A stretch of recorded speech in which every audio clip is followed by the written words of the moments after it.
안녕하세요. 김광삼 진국TV 김광삼 변호사입니다. 제가 지금 오늘 국민의힘 경선 최종 2인이 누구인지 기다리고 있다가 이제 방금 결과가 나와서 여러분에게 말씀을 드립니다. 일단은 김문수, 한동훈 최종 2인입니다. 그리고 둘이 맞붙게 됐습니다. 일단 2차 경선에서 어떤 순위, 득표율은 이제 공개하지 않았어요. 근데 결과적으로 당원 선거인당 50%, 일반 국민 여론조사 50%로 치러졌죠. 그래서 이제 결선에 진출했기 때문에 30일 날 양자 토론을 거쳐가지고 다음 달 1월과 2일에 2차 경선과 같은 방식이죠. 당원 선거인단 투표 50%, 일반 국민 여론조사 50%로 마지막 경선을 진행을 합니다. 그러면 이제 3일 전당대회를 열거든요. 이제 그때 그중 한 명이 이제 대선 경선으로 최종 후보가 선출이 된다 이렇게 볼 수 있을 것 같아요. 근데 뭐 어느 정도 좀 예상이 됐습니다. 김문수 후보가 처음엔 좀 많이 여론조사 나오다 조금 빠졌었는데 특히 이제 나경원 후보 들어오면서 근데 굉장히 공고하게 지지도를 이루고 있고요. 그다음에 한동훈 후보가 이제 막판 좀 상승세를 탔다 이렇게 볼 수 있을 것 같아요. 김문수 후보도 그런 얘기를 했잖아요. 아마 최종 2위는 자신하고 이제 한동훈 후보가 될 것이다 이런 얘기를 했었고 그다음에 홍준표 후보는 약간 제가 지난번 어감에서 느꼈는데 본인이 뭐 2명 안에 들 것 같냐 물어보니까 좀 깜깜해서 잘 모르겠다 얘기를 했어요. 굉장히 자신감 없는 얘기를 했거든요. 그래서 아마 본인이 아마 2인에는 들지 못한다는 것을 알게 됐을 가능성이 크다 이렇게 봅니다. 홍 시장은 오늘 결과 발표되고 나서 대선을 멈췄잖아요. 그런데 정치 인생을 오늘로써 졸업하게 돼서 정말 고맙다. 정계하면서 정계 은퇴를 시사를 했습니다. 이제 시민으로 돌아가겠다. 자연인으로 돌아가서 좀 편하게 살도록 하겠다. 이번 대선의 역할은 여기까지다.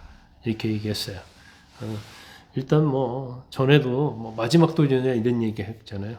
그리고 지면 정계 은퇴하겠다 이런 얘기를 했기 때문에 아마 본인 입장에서는 그동안 뭐 여러 차례 걸쳐서 대통령 후보로 나왔지만 떨어진 거에 대한 아쉬움이 좀 많이 있을 것이다 이렇게 봅니다. 그러면 이제 가장 우리가 관심 있게 보는 것은 2인이 경선하게 됐을 때 누가 1위가 되느냐.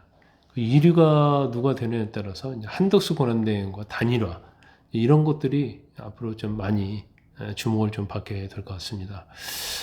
일단 이제까지 전체적인 여론조사를 보면 김문수 후보가 항상 거의 1위를 달려왔잖아요. 더군다나 선거인단이 당원 50%, 여론조사 50%이기 때문에 특히 김문수 후보, 특히 윤 전 대통령의 탄핵을 반대하는 층에서는 김문수 후보의 어떤 지지도가 굉장히 높았다 이렇게 볼 수가 있어요. 그러면 또 홍준표 후보가 사실은 낙마를 했기 때문에 이제 그 표가 김문수 후보로 가지 않느냐. 그러면 한동훈 후보에게 좀 어렵지 않느냐. 이런 또 분석이 있을 수 있고 또 경우할 때는 이제 홍 후보가 낙마를 했기 때문에 당원 선거에서는 뭐 한동훈 후보가 좀 불리할 수 있을지언정 또 국민 여론조사에서는 한동훈 후보에게 표가 불리기 때문에 한동훈 후보가 좀 더 유리하다.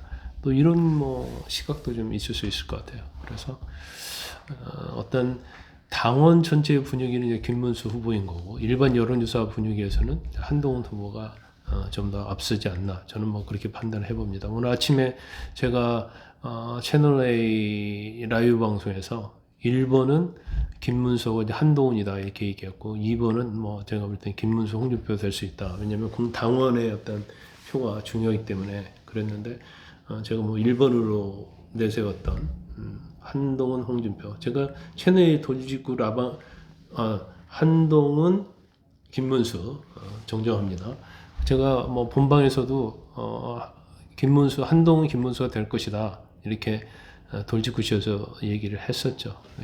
결과는 이제 그렇게 나왔어요. 그런데 중요한 것 중에 하나는 아마 김문수 후보가 1등을 만약 하게 되면 한덕수 권한대행하고 어떤 원샷 경선 이것은 굉장히 쉽게 될 것 같아요. 김문수 후보는 뭐 문덕 얘기하고 있잖아요. 그래서 문덕이라고 얘기했나요? 맞죠. 김문수, 한덕수에서 문덕, 을지문덕 얘기를 할 정도로 굉장히 호의적이고 한동훈 후보도 뭐 단일화하겠다는 얘기는 했는데 그렇게 아주 적극적인 것 같지는 않다는 생각이 들어요. 물론 2인 경선을 하면서 또 굉장히 적극적으로 구애할 수도 있죠. 왜냐하면 2인 경선에서는 제가 다른 영상에서 말씀드렸듯이 보수층의 한 80% 이상은 한덕수 대행하고 단일화를 원하고 있거든요. 그러니까 한덕수 대행과 나는 단일화하지 않겠다 그러면 사실 이제 경쟁력이 또 없을 거, 지지도를 경쟁이 없을 수도 있고 지지도를 못 받을 수 있어요. 저는 개인적 생각에는 한동훈 후보가 됐건 김문수 후보가 됐건 일단은 본인이 되면 단일화를 하는 것도 굉장히 본인이 좋다고 해요. 꼭 한덕수 권한대행이 유리하지는 않다고 봅니다. 왜냐하면 국민의힘 후보인데 1위 했잖아요. 그럼 한덕수 권한대행은 여기서 싸워서 이겨야만이 사실은 이재명을 꺾을 수 있는 거고, 이걸 회피하면 사실은 회피하는 모습을 보이고 자신이 없는 모습을 보이기 때문에 과연 이재명 후보를 이길 수 있을까? 거기에 대한 국민이 약간 의아심이 있을 수 있고, 그리고 제가 이전 다른 동네에서도 말씀을 드렸습니다만은 첫 번째는 김문수가 됐건 한동훈이 됐건 단일화돼야 한다. 그 단일화되면 보수 지지층이 아무리 김문수가 싫고 한동훈이 싫다 하더라도 단일 대우를 뭉쳐야 한다는 거죠. 그래서 한덕수 권한대행과 단일화가 되면 또 이때 자기가 아무리 한덕수를 싫어하고 이쪽 후보를 싫어한다, 그 중에 한 명이 되면 무조건 하나로 뭉쳐야지 경쟁력이 있는 거예요. 또 그래야지 무당층도 따라오는 거예요. 보수층의 단일 대우가 전제로 되지 않는 이번 대선은 저는 100전 100패라고 봅니다. 그래서 반드시 단일 대우가 먼저 전제 조건으로서 이루어져야 하고, 그 다음에 이제 무당층과 관련된 부분이죠. 그러면 어떻게 해서든지 빅텐트가 됐건 어떤 형태로든지 무당층을 끌어올 수 있는 대선의 이벤트, 컨벤션 효과, 국민들이 관심 있게 보고 정말 박수를 쳐줄 수 있는 그러한 것들이 하나 있어야지 저렇게 무소불위의 대통령이 되고자 하는 이재명 후보를 제가 볼 때는 꺾을 수 있다고 봐요. 그 어느 하나라도 되지 않으면 꺾을 수 없다. 그래서 아무리 자기가 원하지 않는 후배라도 손가락질하고 나는 네가 되면 이재명 후보를 찍겠다. 그런 보수층이 많으면 이번 대선은 볼 것도 없이 제가 볼 때는 100점 100패다 이렇게 봅니다. 이제 여러분의 생각은 어떠신지 모르겠어요. 저하고 다를 수가 있겠죠. 일단은 오늘 속보 전해드렸고요. 오늘 오후는 좀 더 편안한 오후, 따뜻한 오후가 되시기를 바랍니다. 감사합니다.